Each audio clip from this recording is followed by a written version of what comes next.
জাতীয় এবং আন্তর্জাতিক পর্যায়ে সম্মান বয়ে এনেছে, বাংলাদেশকে রিপ্রেজেন্ট করেছে। তার মধ্যে আন্তর্জাতিক ফেডারেশন অন্যতম। এবং আরও গুরুত্বপূর্ণ হলো স্পোর্টসে আমরা যেই পার্টিসিপেশনের কথা বলি, আন্তর্জাতিক ফেডারেশনে আমরা শুধু ক্রীড়া নয়, অন্যান্য সকল সেক্টরে আন্তর্জাতিক পরিমণ্ডলে বাংলাদেশের নাম উজ্জ্বল করে চলেছেন।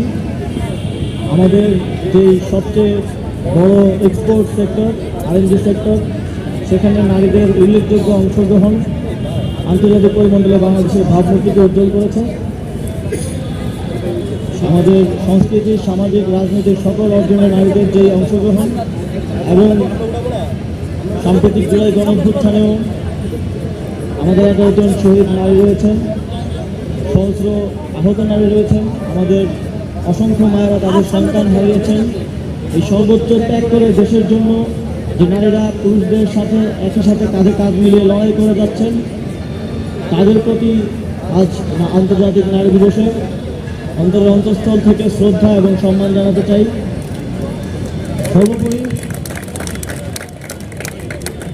আর্চারি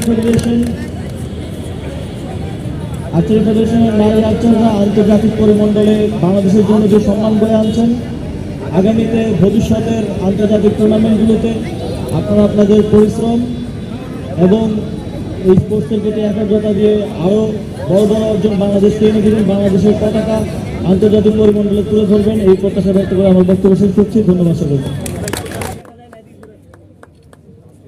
এবার প্রধান অতিথির ক্রেস্ট গ্রহণ করার জন্য অনুরোধ করছি।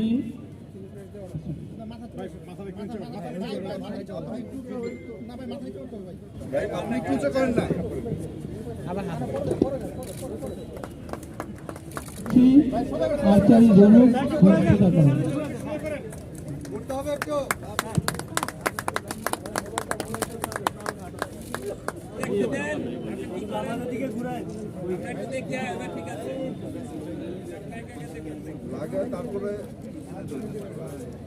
জাহান তুলনা